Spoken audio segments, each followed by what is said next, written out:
1주택자도 이제 반으로 갈랐죠. 또 거주하면은 봐주는데 거주를 하지 않으면 다주택자와 동일한 투기로 간주하겠다라고 이제 기준 자체를 바꿨습니다. 정부가 이 세금을 왜 이렇게 올렸는지에 대한 충분한 설명이 있어야 되고 그 세금을 어디다 사용할지에 대한 그 용처에 대한 설명도 있어야 되는데 공정과세라는 굉장히 좀 애매한 표현, 납득하기 어려운 표현을 씀으로써 많은 분들이 이제 세금을 내는데 공감이 안 되니까 불만을 많이 가지고 있는 것 같습니다. 예측 무상한 시장의 상황을 일일이 예외 조항에 모두 다 담기가 힘들고요. 세입자는 이제 뭐 몇 번 두들겨 맞습니까? 물량도 부족하죠. 재건축 재개발 멸실에 이주 수요에 2+2에 토지거래 허가 실거주 의무에 이번에는 비거주 주택까지 계속 누적이 되는 이 충격파에서 최대 피해자는 저는 세입자라고 생각이 됩니다. 자기 주머니에서 돈이 나가는데 좋아할 사람은 한 명도 없을 것 같습니다. 그러면 기본적으로 이제 돈이 나감에 있어서 이번 세제 개편안의 내용을 보게 되면 기존과 패턴이 좀 많이 달라졌습니다. 기존에는 이제 다주택자들은 투기로 간주했고 1주택자는 실수요로 간주를 했는데 1주택자도 이제 반으로 갈랐죠. 또 거주하면은 봐주는데 거주를 하지 않으면 다주택자와 동일한 투기로 간주하겠다라고 이제 기준 자체를 바꿨습니다. 그래서 이번에 크게 보게 되면 다주택자들은 당연히 이제 중과세 대상이 되는 거고요. 비거주 1주택 자기 집이 있는데 전세를 주고 나는 다른 데 전세 살고 있어도 이제 투기로 간주해서 중과세가 됩니다. 그리고 초고가 주택 아주 비싼 집을 가진 사람도 이제 세금을 많이 내게 되는 구조입니다. 근데 여기서 이제 파열음이 생기게 되죠. 납득이 돼야 되거든요. 세금이라는 게 이제 내 주머니에서 돈이 나가는데 내가 정당하게 내야 된다면 공감이 되는데 기존과 다른 패턴, 예를 들어서 비거주 1주택에 대해서 한번 이야기를 해볼까요? 대한민국에서 그동안 다른 선진국도 마찬가지입니다. 집 하나가 있다고 해서 거주를 하고 거주를 하지 않는다고 페널티를 주고 인센티브를 준다? 그런 경우는 없고요. 오히려 거주를 하게 되면 인센티브는 줄 수 있어도 거주를 안 하면 페널티는 주는 국가는 없습니다. 우리가 처음으로 한번 사회 실험을 하고 있는 겁니다. 근데 이 대상이 너무 많아요. 서울에서 비거주 1주택이 한 83만에서 한 100만 정도 된다고 지금 알려져 있는데 이 많은 분들이 내가 투기를 했구나.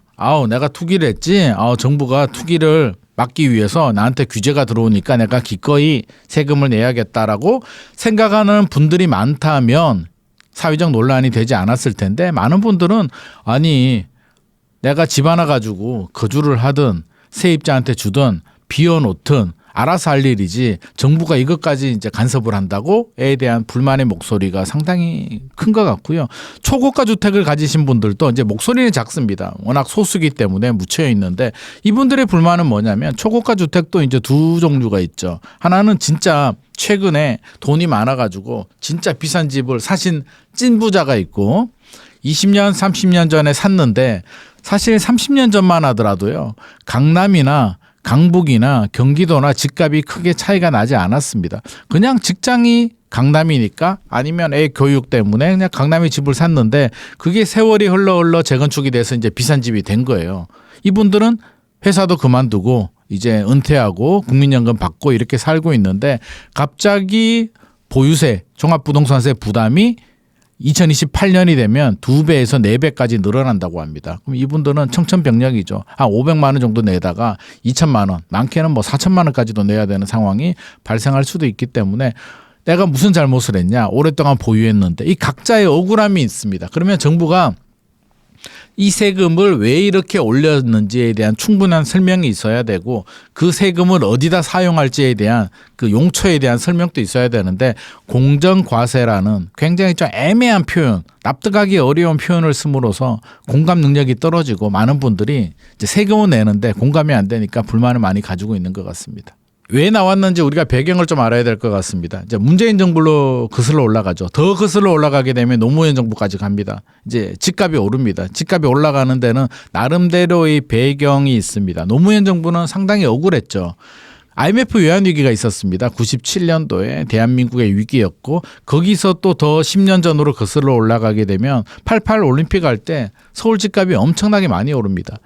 노태우 전 대통령의 공약사항이 1기 신도시 포함 200만 원 건설 계획이었습니다. 집값을 반드시 잡겠다. 많은 물량들이 쏟아져 나오죠. 공급 폭탄에 수요는 토지 공개념이 나올 정도로 강하게 억제를 합니다. 집값이 안정되죠. 공급이 많아지고 수요를 억제하는데 당연히 집값이 안정이 됩니다. 96년, 97년까지 안정이 됐고요. 97년도는 IMF 외환위기가 와서 집값이 오히려 떨어집니다. 자, 그런 상황에서 김대중 정부는 국가를 살리기 위해서 경제 위기죠. 나라 망한다고 하니까 모든 규제를 풀고 금융시장까지 개방을 했습니다. 집값이 슬금슬금 올라가죠. 2002년 월드컵을 기점으로 다시 올라갑니다. 그 바통을 이어받는 게 이제 노무현 정부였기 때문에 큰일 났다. 집값이 올라간다. 누가 집을 사지? 돈은 풀렸고 규제는 풀렸고 정부가 세제 혜택까지 줍니다. 제발 집 사라고. 집 있는 사람이 한 채 있는 사람이 두 채가 되고 없는 사람이 집을 삽니다. 주택수가 늘어난다는 거죠. 아, 다주택자들이 문제구나. 다주택자 규제를 합니다. 양도세, 중과세 이런 규제를 하다 보니 똘똘한 한 채 현상이 또 생깁니다. 아, 여러 채를 가지면 우리가 손해를 보는구나. 그때는 버블 세 번에 큰 평수 아파트를 하나를 가져야겠다라는 현상이 생겼고 그러다가 글로벌 금융위기 와서 집값이 다시 또 조정이 되죠. 박근혜 정부 때 규제를 풉니다. 문재인 정부 때 또 집값이 올라가기 시작을 해요. 또 집값이 올라가는구나. 또 주택수가 늘어나는구나. 왜? 박근혜 정부 때 빚내서 집 사라고 해서 워낙 집값이 떨어지고 경제가 불안하다 보니까 많은 분들한테 혜택을 줍니다.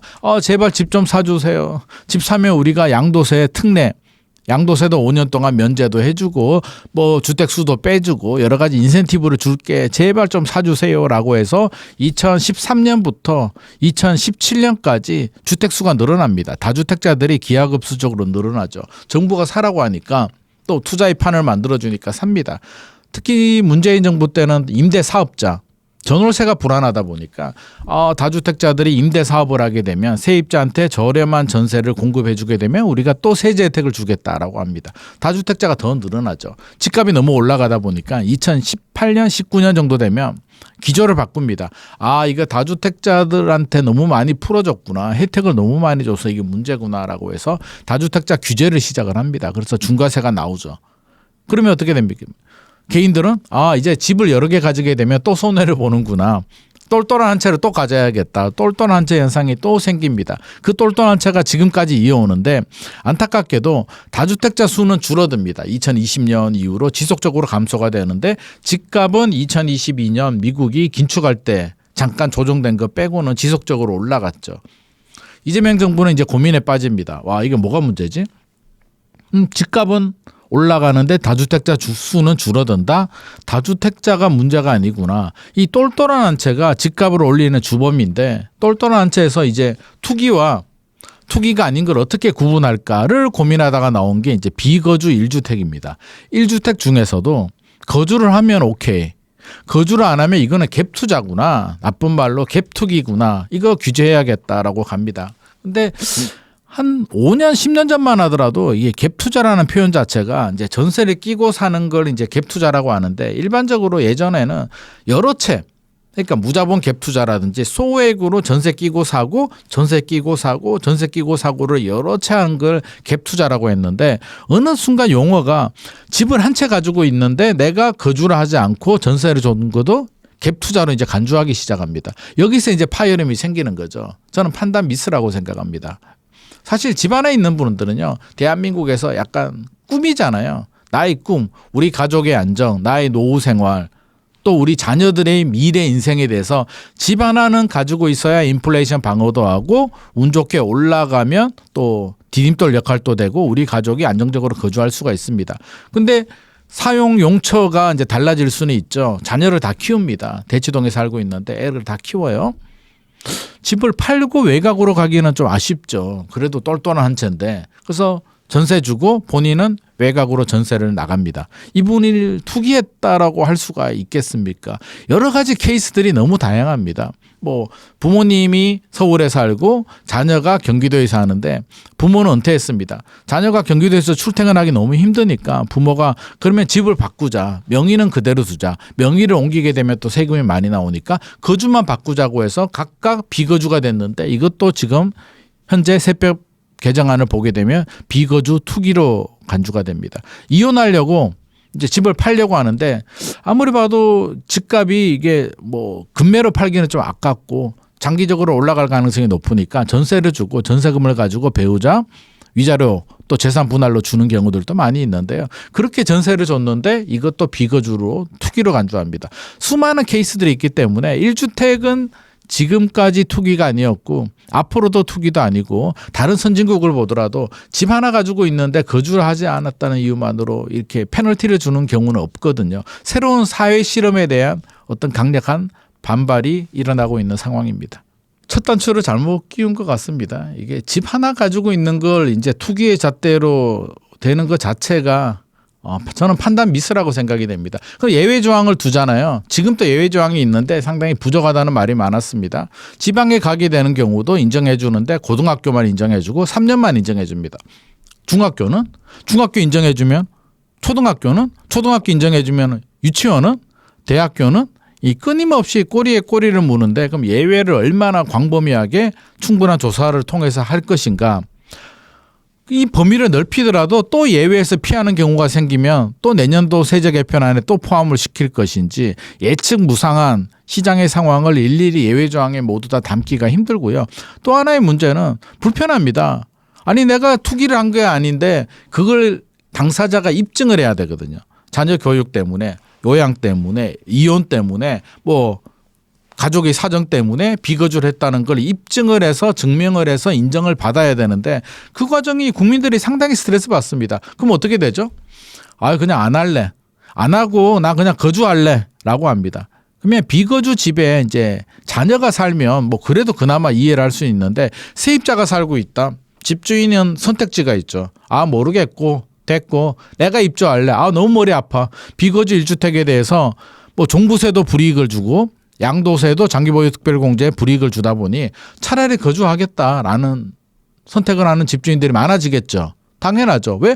너무 복잡하고 머리가 아프니까 무슨 예외 조항이야. 나는 됐고 그냥 입주할래. 입주하게 되면 세입자는 어디로 가겠습니까?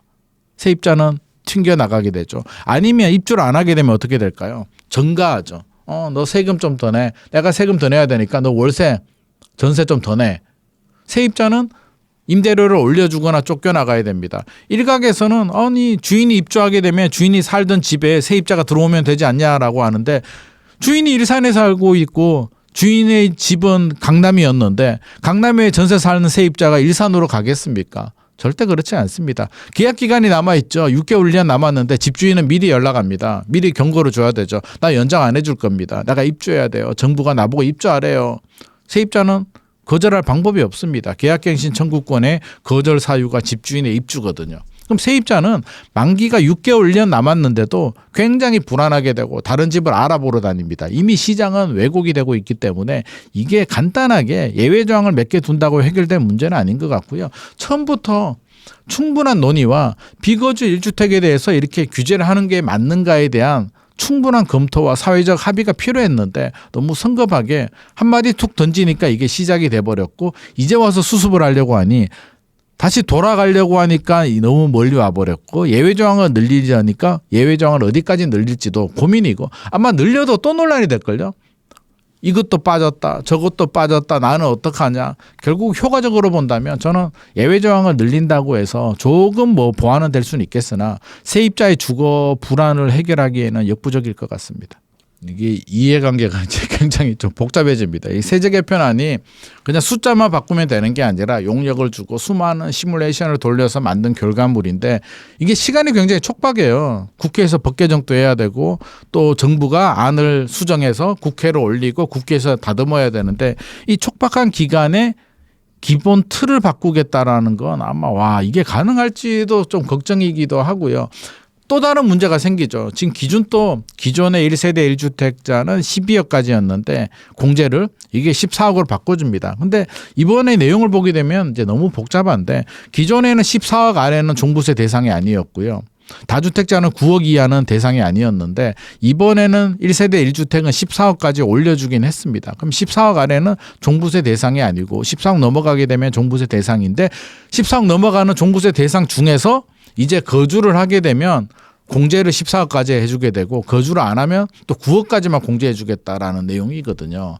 복잡하죠. 이게 어디서부터 손대야 될지는 모르겠는데 그러면 완전히 비거주를 없애겠다라고 하면 이번 세제 개편안의 내용을 180도로 완전히 바꿔야 됩니다. 그러면 뭐하러 했지? 이 세제 개편안에 지금까지 뭘 한 거야라는 비판의 목소리를 피할 수가 없고요. 역설적으로 말하면 기준을 12억에서 14억으로 올려줬습니다. 거주와 비거주를 없애버리게 되면 이제 인센티브를 주는 거죠. 집 있는 사람한테는 인센티브를 줍니다. 굳이? 아니 나는 집도 없는데 무주택자들 입장에서는 아니 집 있는 사람한테 페널티를 줄 필요는 없으나 세제 혜택을 더 주겠다는 부분에 대해서도 무주택자는 공감하기가 좀 어려운 부분이 있고요. 다주택자 규제는 여전히 남아있기 때문에 똘똘한 채 현상은 여전히 남아있습니다. 집주인들은 어떻게든 집 하나를 가지려고 하고 지금 최악의 전월세에 난 상황이기 때문에 여러 가지가 맞물렸죠. 어떻게 보면 정부도 운이 좀 없습니다. 입주 물량이 최악으로 부족한 상황에서 2030년까지 입주 물량 부족이 이어집니다. 재건축 재개발 빨리 해야 되잖아요. 공급 물량을 늘리려면 그 과정에서 멸실이 되고 또 이주 수요가 나옵니다. 2020년에 했던 2+2 계약갱신 청구도 아직도 부작용이 생기고 있습니다. 옛날에는 2년마다 회전이 됐는데 이게 4년이 되다 보니까 4년은 잘 살거든요. 4년이 지나고 나니까 이제 세입자들이 깜짝 놀랍니다. 4년 동안 올라간 집값과 전세 가격을 세입자가 따라가지를 못하기 때문에 다른 데 이사 갈 수가 없는 거예요. 그럼 어떻게 해요? 집주인한테 사정을 해서 내가 좀 눌러 앉아 있으면 안 되겠습니까? 조금 올려줄게요 라고 해서 기존 집에 눌러 앉아 버립니다. 매물 회전이 안 돼요. 거기에 토지거래가가 또 시행이 됩니다. 실거주 의무예요. 그럼 집을 사는 사람은 토지거래가 지역에서는 전세를 줄 수 없고 무조건 입주를 해야 됩니다. 그러면 세입자가 있는 집은 이제 골칫덩어리인 거예요. 이 세입자는 집주인 입장에서는 집을 못 팔게 하는 존재, 매수자 입장에서는 내가 못 들어가게 하는 존재가 되기 때문에 이 골칫덩어리인 세입자를 쫓아보내야 되는 상황이 지금 사회적으로 만들어진 거예요. 그럼 집주인은 집을 팔려면 세입자 만기에 맞춰서 보내야 되고 새로운 주인은 세입자한테 안 주고 본인이 입주해야 되죠. 법이 세입자를 쫓아내게 지금 만드는 구조입니다. 여기에 이번 세제 개편한 내용에도 비거주 1주택에 대한 어떤 규제가 들어가다 보니까 세입자는 이제 뭐 몇 번 두들겨 맞습니까? 물량도 부족하죠. 재건축 재개발 멸실에 이주 수요에 2+2에 토지거래 허가 실거주 의무에 이번에는 비거주 주택까지 계속 누적이 되는 이 충격파에서 최대 피해자는 저는 세입자라고 생각이 됩니다. 이거 어떻게 해결해야 될지 뭐 솔직히 제가 아무리 고민해도 뚜렷한 답이 나오진 않습니다. 이거 고쳐져야 되죠. 이거는 사회적으로 이제 옛날 같이 뭐 한 사람 가장이 경제를 책임지고 이런 구조가 아니기 때문에 요즘 다 맞벌이 하고 있고 또 여성의 인권이 이제 거의 뭐 인권이란 말 자체도 이제 의미가 없죠. 당연히 공동명의가 해야 되는 게 시대적 흐름인데 세법으로 보게 되면 이제 불리하게 됩니다. 기존에는 이제 9억에서 부부 공동명의면 18억까지 공제가 되던 걸 이제 줄인다는 거잖아요. 그래서 특례 신청을 하게 되면 이제 뭐 14억까지는 공제를 받을 수 있는데 그래도 혜택은 줄어듭니다. 여러 가지 불편합니다. 그래서 저는 공동명의에 대해서는 기존과 동일한 기준을 적용을 해야 되고요. 우리는 그렇습니다. 받고 있는 걸 이게 빼앗기는 부분에 대해서는 누구라도 기분이 나쁘고 이제 반항을 하게 되거든요. 조세 저항을 하게 되는데 받고 있었단 말이야. 애한테 사탕을 줬는데 상황이 달라졌다고 해서 그 사탕을 뺐으면 누가 좋아하겠습니까? 그것도 다주택자도 아니에요. 집 하나 가지고 있는데 명의를 공동으로 했다? 그동안 정부가 또 공동명의를 하라고 했어요. 정부가 시키는 대로 했는데 이제 와서 내가 받는 혜택이 줄어든다 그러면 다수의 공동명의자가 아마 공감하기 어려울 겁니다. 특히 최근에 공동명의 많이 하시는 분들이 60대, 70대 기성세대들이 아니라 기성세대들은 예전부터 집을 가지고 있었고 아마 단독명의가 꽤 많이 있을 겁니다. 최근에 10년 내에 결혼했던 신혼부부들 이런 분들은 대부분 공동명의가 이제 기본 패키지로 들어가는데 이 부분에 대해서 혜택을 줄인다는 게 솔직히 납득할 수가 없죠. 왜? 내가 공동명의에서 서울 집값이 올랐어? 내가 공동명의에서 투기가 생긴 거야? 내가 공동명의에서 무슨 문제가 생겼지? 그렇게 세금을 더 내면 서울의 주택 문제가 해결이 되는 거야? 청년 주거 문제가 해결이 될까? 이에 대한 연결고리를 정부가 설명을 하지 못합니다. 할 수가 없죠. 그래서 처음부터 설계가 잘못됐다고 생각되고요. 이번 세제 개편한 내용 중에서도 반드시 손을 봐야 되는 게 부부 공동명의의 불이익 부분 손봐야 되고요. 비거주 1주택자도 손보지 않으면 조세장이 너무 커서 2028년 총선과 2030년 대선 여당이 장담하지 못할 겁니다. 지금 가장 발등에 불이 떨어진 게 이제 여당 수도권의 국회의원들이거든요. 큰일 났습니다. 왜?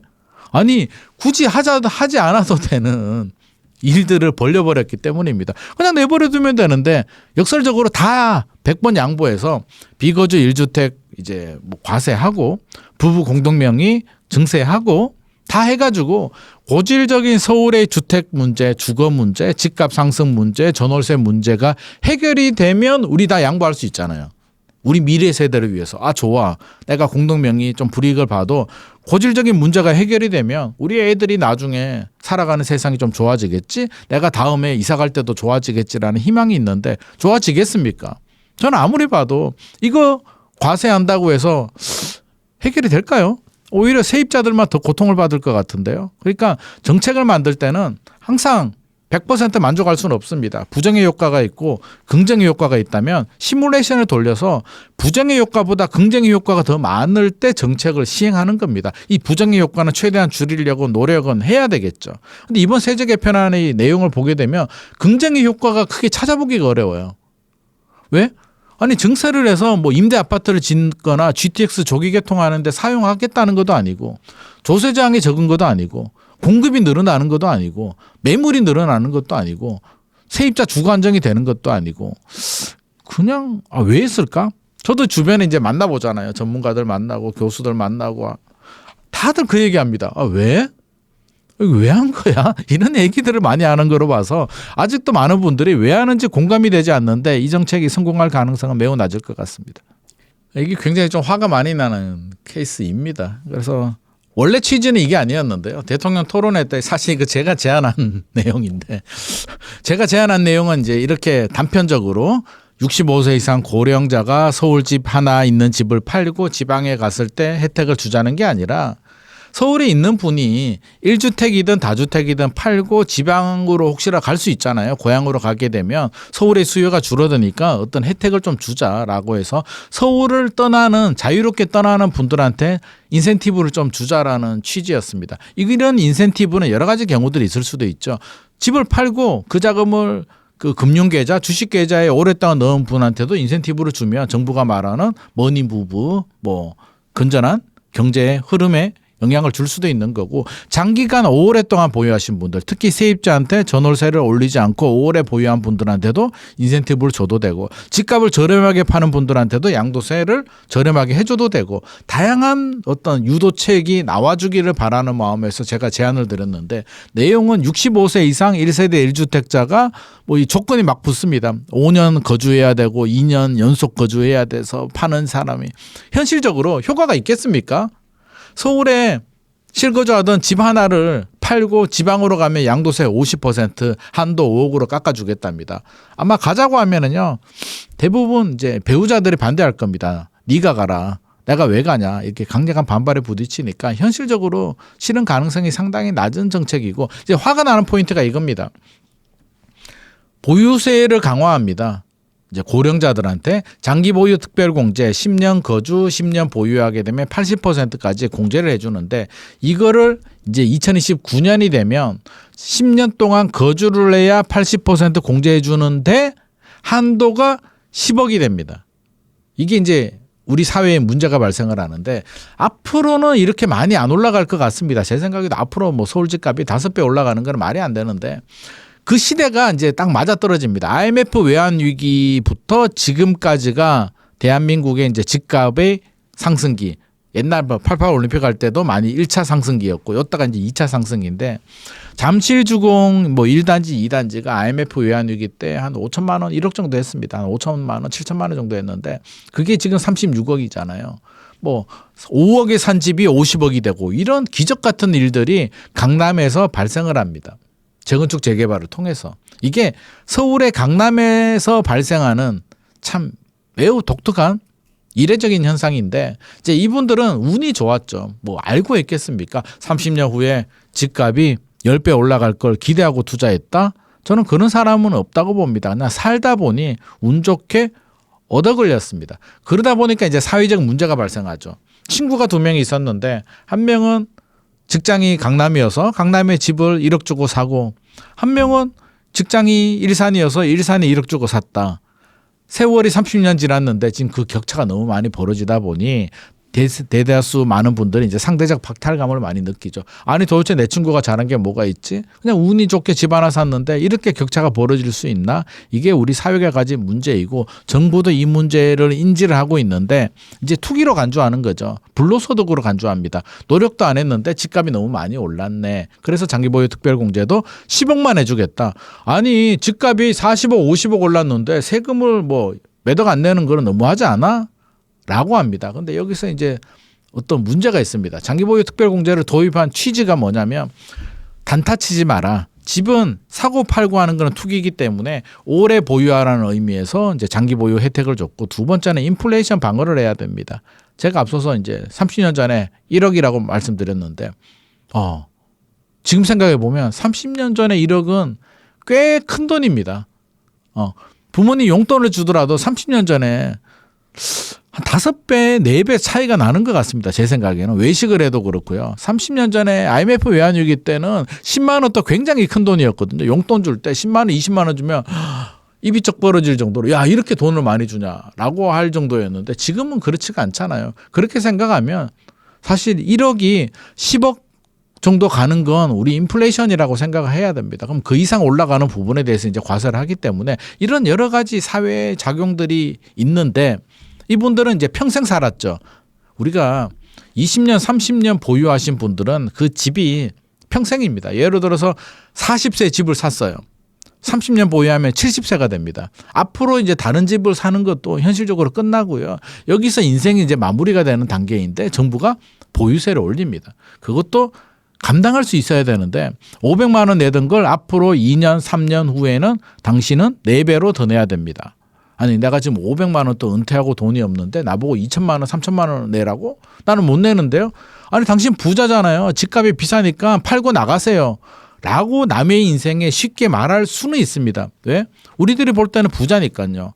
근데 그분들이 볼 때는 나름대로 억울함이 있거든요. 그냥 집 하나 사서 잘 살았는데 은퇴하고 지금 또 여기서 마무리하려고 하는데 집값이 올랐다는 이유만으로 나가라고 합니다. 물론 팔면 돈은 남겠죠.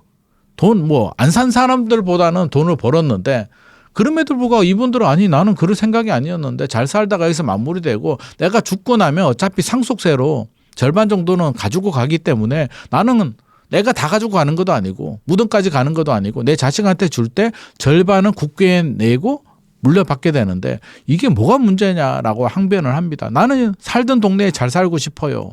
라는 겁니다. 근데 집값이 올랐으니까 안 돼. 세금 많이 내. 감당이 안 되면 팔고 나가. 이분들이 팔고 어디로 가겠습니까? 결국에는 옆 동네로 가겠죠. 어디? 서초구 강남구 집을 팔면 송파구로 가고요. 송파구 집을 팔면 강동구로 갑니다. 서초구 집을 팔면 또 동작구로 갈 수도 있죠. 그러면 강동구 동작구는 또 뭘 잘못했습니까? 집을 판 돈을 가지고 수요가 내려오잖아요. 수요가 또 경합이 벌리게 됩니다.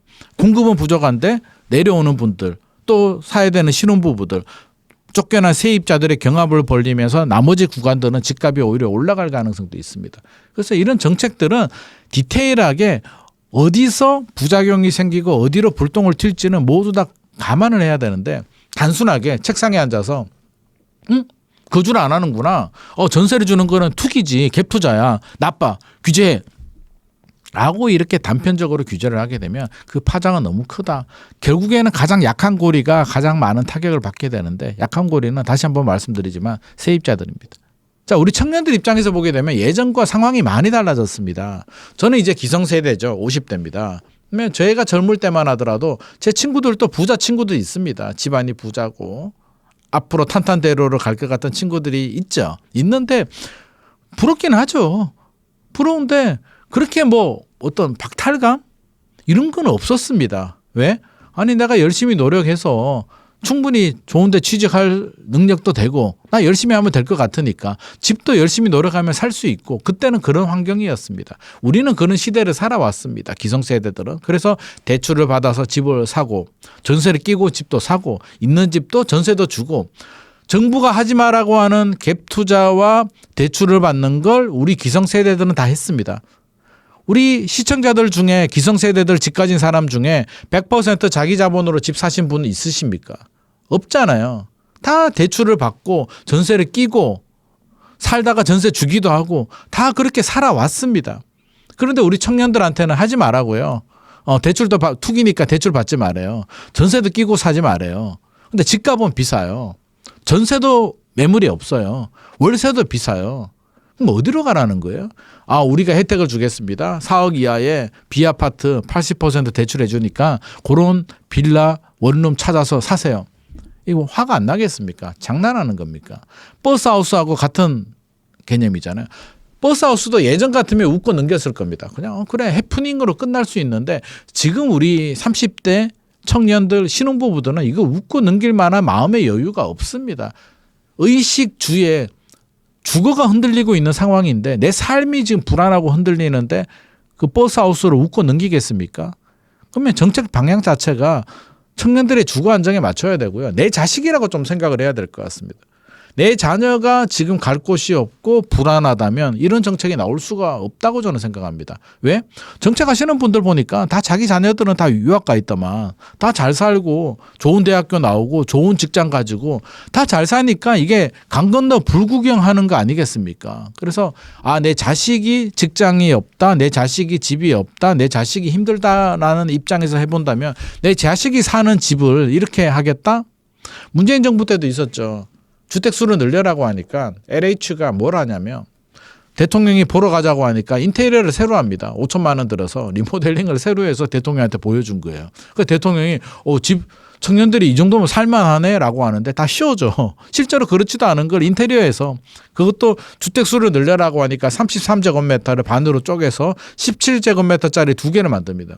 17제곱미터에 들어가서 청년들이 샤워 부스에 몸도 못 돌립니다. 취지는 저는 좋다고 생각을 합니다. 우리 청년들이 주거가 불안하구나 이제 정부가 인지를 한 것 같고요. 대책이 나온 점에서는 저는 잘했다고 생각합니다. 일단 첫 단추에 모든 걸 다 맞출 수는 없고 첫 술에 배부를 수는 없기 때문에 방향성은 옳은데 이 디테일이 굉장히 아쉽습니다. 자, 4억이라는 게 서울에서 4억이야. 이제 B아파트입니다. 정부가 또 B아파트라고 못을 박으면서 이제 비판을 많이 받는데 B아파트도요 4억 이하 찾기 쉽지 않습니다. 찾아보십시오. 한번 현장에 나가봐야 되는데 정책을 만드는 분들이 현장에 안 나가다 보니까 서울에 4억 이하 B아파트 찾기가 하늘의 별 따기입니다. 진짜로. 있죠. 있습니다. 뭐가? 위치가 안 좋거나 오래됐거나 면적이 너무 적거나 원룸 같은 거는 충분히 가능한데 생각을 해보십시오. 우리 청년들이 집을 사는데 지금 원룸이 없어서 우리가 지금 아우성인가요? 그거 아니거든요. 그래서 이런 4억이라는 기준 자체도 저는 너무 낮게 책정이 됐다. 한 8억 정도까지는 해줬어야 된다고 생각이 됩니다. 왜 빌라도 방 2개 있는 괜찮은 살만한 곳들 특히 신축은 6억 8억씩 하거든요. 그래서 8억까지는 해줘야 된다. 집값의 8억 그리고 B아파트는 빼야 됩니다. 판단은 청년들이 해야죠.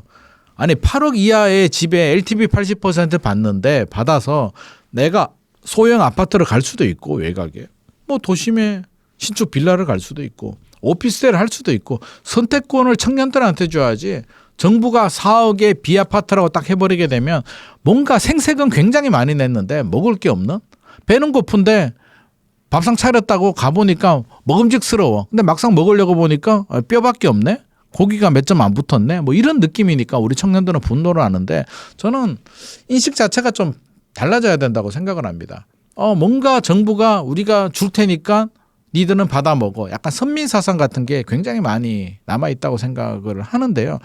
최근에 또 논란이 됐던 게 그 고시원에 욕조 허용해 주겠다.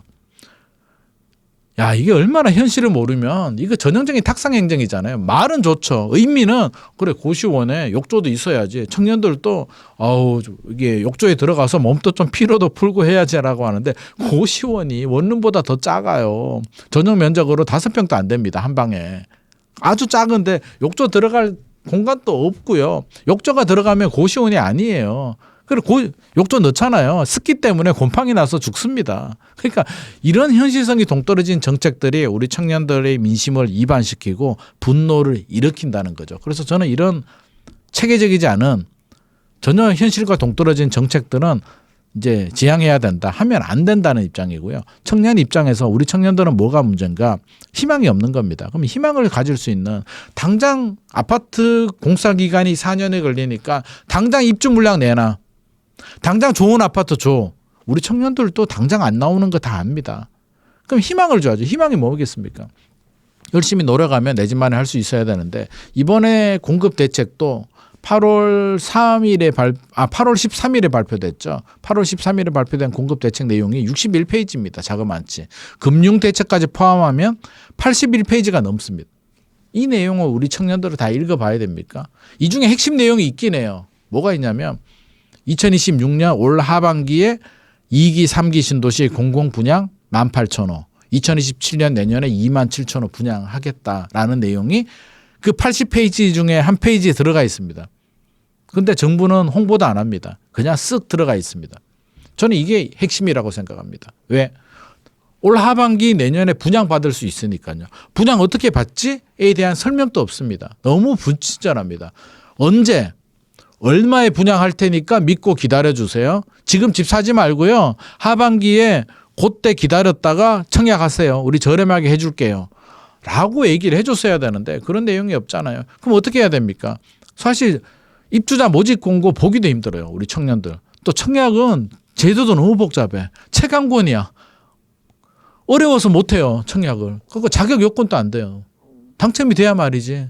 그러니까 청약 제도도 쉽게 개편을 해줘야 되고요. 가격도 저렴하게 확정 분양가로 해줘야 돼요. 그리고 분양 일정도 너무 복잡하니까 민영 아파트는 청약홈, 공공 아파트는 LH 청약 플러스에서 확인해야 되는데 언제 이렇게 들어갑니까? 그러면 오히려 2000년대 2기 신도시는 합동 분양을 했거든요. 한꺼번에 분양을 했습니다. 그러면 이번에도 저는 12월 첫째 주에 우리 18,000호 한 번에 분양을 할 테니까 견본 주택들도 쫙 한 번에 이렇게 만들어 줄 테니까 약간 쇼핑, 뷔페처럼 청약 뷔페 밥상 차려줄 테니까 기다렸다가 그때 떠먹으세요. 입장료 저렴합니다. 분양가 전용 84 6억을 해줄게요. 전용 5억은 5억을 해줄게요. 그러면 우리 청년들이 안 하겠습니까? 하죠. 돈이 없다고요? 국가가 돈이 없겠습니까? 초과 세수 지금 몇 조 얘기합니까? 올해 40조? 50조? 내년까지 120조 얘기하고 있는데 초과 세수의 20, 30%만 망국적 부동산이라는 주거 안정을 위해서 부동산에 투자를 좀 하시면 어떻겠습니까? 공급은 입으로 하는 게 아니라 돈으로 하는 겁니다. AI도 다 돈이죠. AI를 입으로 합니까? 돈으로 하죠. 주택 공급도 돈으로 합니다. 그러면 GTX 조기 개통하고 3기 신도시 용적률을 올려서 빨리 해준다면 우리 청년들이 서울 도심에 용산에 살고 싶어서 아우성 치는 거 아니에요. 용산공원 훼손해서 짓겠다는데 그거 언제 될지도 모르는 거고 토지 정화도 시간 너무 오래 걸립니다. 엉뚱한데 힘 빼지 마시고 할 수 있는 거 서리풀 지구 지금 그린벨트 풀었잖아요. 2만 세대. 서리풀 지구 반값으로 해주시고요. 3기 신도시 분양가 저렴하게 해서 용적률 올리게 되면 30만 원 나오거든요. 3기 신도시. 지금 17만 5천 원인데 그런 걸 빨리빨리 해주는 게 우리 청년들한테 훨씬 도움이 됩니다. 교통망 GTX 조기 개통해 주게 되면 GTX 타보니까 파주에서 서울역까지 20분밖에 안 걸리거든요. 서울 도심 이동보다도 더 빠릅니다. 그러니까 물리적 거리보다 시간의 거리를 단축할 수 있는 교통망 개선과 저렴한 주택 신도시 아파트가 공급될 수 있는데 집중을 해야지 새로운 거 발굴하다가는 청년들이 기다리다가 목 빠집니다. 이게 이제 주택 공급이 부족하기 때문입니다. 그러면 100번 양보를 하겠습니다. 100번 양보해서 이제 용산공원을 개발을 합니다. 일부든 전체든 개발을 한다라고 했을 때 서울의 고질적인 주거 문제가 해결이 되겠습니까?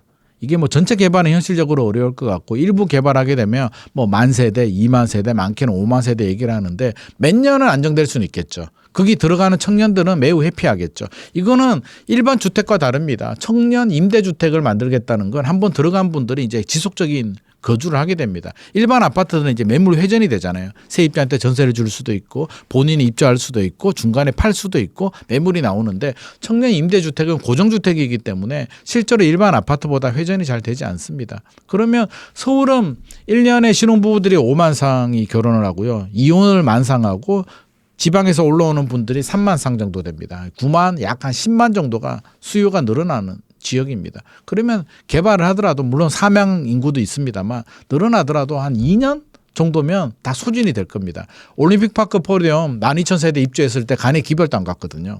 그렇다면 잠깐의 효과를 위해서 용산공원을 회수한다는 점에서는 불만의 목소리들, 반대의 목소리가 나오는 거고, 지금 전 국민이 지지를 한다면 아마 정부의 용산공원 개발이 탄력을 받았을 겁니다. 서울시도 많은 국민들이 찬성을 한다면 이게 반대를 못 하는데 지금은 반대가 더 많을 겁니다. 왜? 공공재인 공원을 이용하는 게 더 편리하고, 오히려 공급은 상기 신도시를 빨리 하거나 서리풀지구 그린벨트 풍구를 빨리 하거나 아니면 근처에 자투리 땅을 하거나 여러 가지 방법들이 있는데, 마지막 수단인 또 서울의 도심 귀한 공원을 훼손한다는 점에서는 여전히 반대 목소리가 있고, 현실적으로는 특별법 개정해야 되고요. 토지 오염이 너무 많아서 확인해 보니까 그 정화 비용만 1조 정도, 정화 기간만 5년 정도 걸린다고 합니다. 지금 숨이 넘어가고 주거가 불안한데 토지 정화 5년 해서 정권이 바뀌게 되면 다음 정권에서 일관성 있게 추진한다는 보장이 있겠습니까? 우리 공원 개발 안 해 하면 끝나버리는 거기 때문에 우리 청년들, 지금 주거를 불안한 청년들한테는 저는 큰 도움이 안 될 것 같고요. 희망도 안 될 것 같습니다. 괜히 논란만 만들어지니까 하고 싶다면 충분한 시간을 두고 사회적 합의, 공감대가 형성이 되는 게 우선일 것 같고, 지금은 할 수 있는데 역량을 집중해야 됩니다. 서리풀지구 개발하고 있죠. 상기 신도시 개발하고 있잖아요. 할 수 있는데 빨리 해서 우리 청년들이 빨리 분양을 받고 희망을 찾는데 더 많은 노력을 해야 되지 않나 생각을 합니다. 성공했겠습니까? 자, 제가 예를 들어 보겠습니다. 저는 올 5월 9일에도 양도세 중과세 이제 유예가 이제 마무리가 되고 중과세가 시행이 됐죠. 그 전에도 금배가 나왔습니다.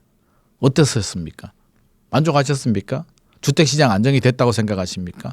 강남에 금매가 나왔습니다. 2월, 3월, 4월, 특히 2월에 금매가 좀 나왔습니다. 제가 볼 때는 한 15%, 20%까지 떨어진 금매도 봤습니다. 35억, 36억짜리가 30억에도 매물이 나오더라고요. 좋았죠. 그런데 어떤 현상이 발생을 합니까? 그 집은 누가 사죠?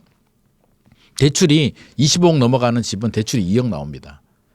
35억 아파트가 30억에 금매가 나왔는데 대출이 2억 나오면 취득세까지 하게 되면 현금 30억 있어야 되거든요. 살 수 있겠습니까? 우리 시청자들 살 수 있어요? 못 삽니다. 그럼 어떤 사람들이 사죠? 주식이 대박이 났거나 사업 소득이 엄청 좋은, 캐시플로우가 엄청 좋은 분, 또는 부모님이 돈이 많으신 분들이 그 금매를 받습니다. 저는 굉장히 씁쓸했습니다. 아, 이게 부잣집이 금매로 나오는데 정책에 의해서 더 부잣집 자녀들이 사더라. 이게 정부가 의도하는 주택시장 안정이었을까? 이게 파도를 쳐서 내려오면 괜찮은데, 자, 금매가 나온다는 건 뭐예요?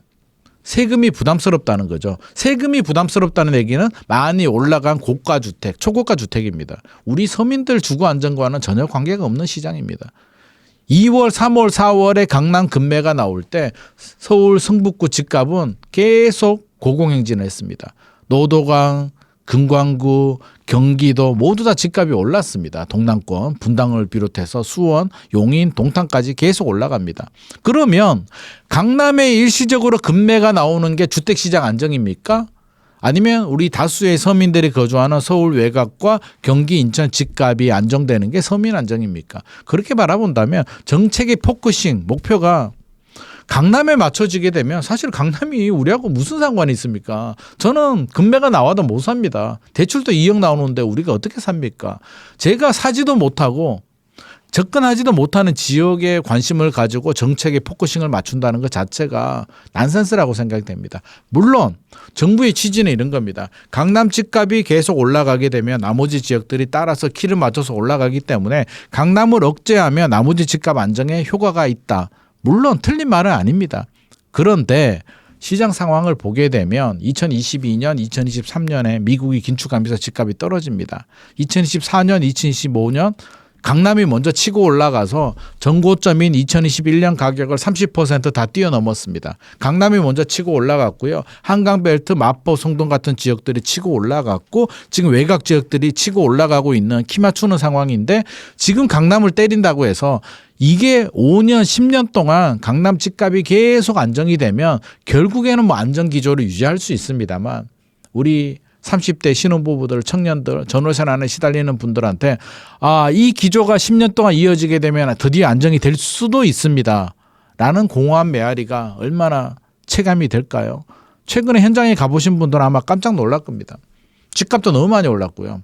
특히 20억 아래 구간, 15억 아래 구간은 1년, 2년 만에 제가 현장에 임장을 가보게 되면 깜짝 놀랍니다. 1년 전에 8억 하던 집이 지금 12억 하고요. 10억 하던 집이 14억, 15억 합니다. 이게 정상입니까? 근데 여기에 대한 대책은 나오지도 않습니다. 오직 강남만 때립니다. 서민주거안정과는 전혀 관계가 없는데 그럼 지금도 마찬가지죠. 이번 세제 개편안 또 금매가 어디가 나오겠습니까? 강남권입니다. 장기보유 특별공제 한도 10억이 부담스러운 곳들은 서초구 강남구에 30년 가져가신 그런 분들만 부담이 되는 거고요. 나머지 지역들은 장기보유 특별공제 10억 관계도 없습니다. 집값이 10억도 안 올랐는데 장기보유 특별공제가 무슨 의미가 있을 것이며 종부세도 마찬가지죠. 거주를 하게 되는 1주택을 가지고 있으면 공시가격 14억, 시가로 20억 아래 집은 오히려 감세 효과가 나옵니다. 세금 부담이 늘어나지 않는다는 거예요. 집 하나 가지고 있는 사람은 문제가 되지 않아요. 근데 집이 없는 사람들은 이제 전세 매물도 없고 월세 가격 올라가고 집값도 올라가는 트리플 강세에 지금 시달리고 있는데 아마도 집주인들은 시뮬레이션 열심히 돌리고 있습니다. 내가 거주를 할까? 세입자한테 얼마 올릴까를 시뮬레이션 하고 있기 때문에 정책의 목표가 서민 주거 안정이 돼야 됩니다. 더 이상 부자들은 don't care. 우리가 지금 부자하고 무슨 상관이 있습니까? 서민 주거 안정이 1순위가 돼야 되고 전월세 시장 안정이 1순위가 돼야 되는데 지금 어느 순간 전월세 얘기는 나오지도 않습니다. 이번 대책에도 뭐 전월세 안정이라고 했는데 내용 자체를 보게 되면 야 이렇게 해서 전월세가 안정이 될 수 있나? 월세 소득 세액 공제 월세 세액 공제를 해준다고 해서 월세 시장이 안정이 될까요? 정부는 말합니다. 우리가 공급 물량을 늘려주겠다. 공급을 늘리면 해결되지 않냐. 어느 세월에. 공사하는 데만 4년이 걸립니다. 지금은 80%가 개인, 다주택자나 비거주 1주택자들이 임대 물량을 제공해주고 있습니다. 그렇다면 이 구도를 바꾸고 싶으면 첫 번째가 충분한 물량을 정부가 선행적으로 공급이 됐어야 되고 두 번째는 전월세 시장을 안정시키고 나서 다주택자와 비거주 1주택에 대해서 손 떼라. 이제 우리가 하겠다라고 했어야 되는데 준비가 전혀 되지 않는 상태에서 지금 다주택자와 비거주 1주택을 때리니까 결국에는 아우성은 세입자들이 치고 있는 상황입니다. 잘하면 괜찮습니다. 자, 구청장의 역할이 더욱 커졌습니다. 근데 좀 걱정되는 부분이 있습니다. 서울은 25개 구입니다. 구청장이 25명이 있다는 얘기인데 역량이 다 다르고요. 가치관이 다 다릅니다. 구청장 중에서 재건축 재개발을 빨리 해야겠다라는 마음을 가지고 있는 구청장이라면 열심히 할 수도 있는데 부정적인 분이 있을 수도 있잖아요. 재건축 재개발하게 되면 젠트리피케이션, 원주민들이 쫓겨나가게 되고 여러 가지 사회 문제가 생기게 되고 실제로 증가 효과가 크지 않을 수도 있고 부정적으로 생각하시는 분들은 열심히 하겠습니까? 지금 또 이제 구청장의 역할이 굉장히 큽니다. 정비 사업을 100으로 본다면 서울시의 역할이 30% 정도, 구청장의 역할이 70% 정도 됩니다. 서울시가 하는 일은 이제 구역 지정, 처음에 구역을 지정하는 거고요. 건축 심의 같은 거는 서울시가 하고 나머지 추진위, 승인, 조합 설립인가 사업 시행 계획 뭐 관리 처분인가 이거는 다 구청장 권한입니다. 지금도 구청장 권한이 훨씬 더 많아요. 사업이 진행이 안 된다? 구역 지정이 됐는데 진행이 안 되는 건 구청장이 열심히 하지 않았기 때문입니다. 그런데 구청장한테 권한을 더 주게 되면 이제 두 가지 문제가 생깁니다. 하나는 이제 편차가 생기죠. 잘 되는 구는 상당히 빨리 잘 진행이 될 수도 있고 안 되는 구는 조합원들이 올렸는데도 진행이 안 될 수도 있는 문제가 생기고 두 번째는 구청장은 민원에 굉장히 취약합니다. 직접적으로. 그러면 500세대 미만의 작은 구역에서 민원을 많이 넣게 되면 이제 난개발 우려가 있죠. 나도 해줘, 너도 해줘라고 하면 구청장은 선거 앞두고 해줘야 되니까 표가 걸려 있으니까 조합원들이 많이 있으니까 많이 구역 지정을 해주게 되면 난개발 우려도 있어서 저는 이게 얼마나 효과적인지에 대해서는 좀 지켜봐야 되겠습니다만 이게 결코 속도를 빨리 하거나 체계적으로 개발하는 부분에 대해서는 역행하는 것이 아닌가 어느 정도 견제가 필요합니다. 그래서 30% 정도 있는 서울시 권한을 더 빼서 구청장한테 권한을 주게 되면 7대3에서 이제 9대1이 되는 거거든요. 이 구청의 역할이 너무 커진다는 점에서는 좀 우려를 표하고 싶습니다. 이게 참 어려운 숙제이긴 합니다. 법과 원칙을 따진다면 20년 저렴하게 잘 살았으니까 나가야 되죠. 취지는 이런 겁니다. 20년 동안 시세보다 저렴하게 살았으니까 20년 동안 돈을 모았으면 충분히 모을 수가 있으니까 그 사이에 이제 독립해서 나가라는 건데 현실을 보면 뭐 저는 이해를 합니다. 왜? 살다 보면은요 20년 세월이 금방 지나가기도 하고요. 돈 모으기 쉽지 않습니다. 주거비를 아꼈죠. 아낀 건 맞는데 아낀 것만큼 적금을 딱 넣고 이렇게 했어야 되는데 아니 살다 보면 애 학원도 보내야 되고 팍팍한 생활이에요. 그래서 실제로 돈 모으는 거 어려운 거 저는 알고 있습니다. 그래서 제가 임대주택을 반대하는 이유가 임대라서 반대하는 게 아니라 세입자들이 이게 잘못하면 벼락거지가 될 수 있는 거거든요. 이게 상당히 어렵습니다. 실제로 일반 전세도요. 좋은 집주인 만나서 집주인이 10년 동안 전세금 안 올리는 부분 제가 봤거든요. 이분이 돌아가시고 나니까 아들이 상속을 받았어요. 시세대로 올려도 세입자가 감당이 안 됩니다. 10년 동안 워낙 많이 올랐기 때문에. 이게 임대주택의 문제예요. 그래서 영구 임대, 영원히 이 집에 살게 해주면은 그나마 괜찮은데 이것도 문제죠. 왜? 주택이 부족한데 이분들이 영원히 살아버리면 다음 대기 순서 분들은 못 들어가잖아요. 20년도 마찬가지입니다. 이 집에 들어가려고 지금 줄선 대기자들이 있는데 우리는 20년 살고 갈 데가 없으니까 못 나가. 그럼 다음 대기자들은 또 어떻게 해야 됩니까?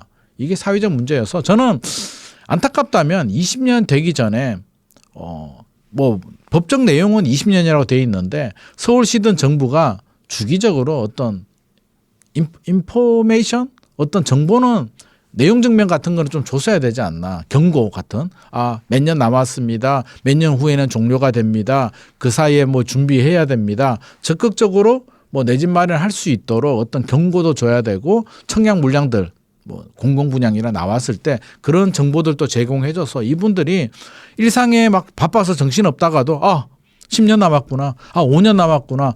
정부가 올해 무슨 분양이 나온다네. 내가 청약을 해야 되겠구나라는 걸 끊임없이 각성을 좀 시켜줬어야 되는데 그냥 법이 20년이라고 해서 그냥 방치해버리게 되면 대부분 분들은 그냥 20년 살아버리고 이제 진짜 갈 데 없어요. 20년 동안 얼마나 가격이 많이 올랐는데요. 또 일부에서는 그동안 잘 살았잖아. 물론 잘 살았는 것도 맞습니다.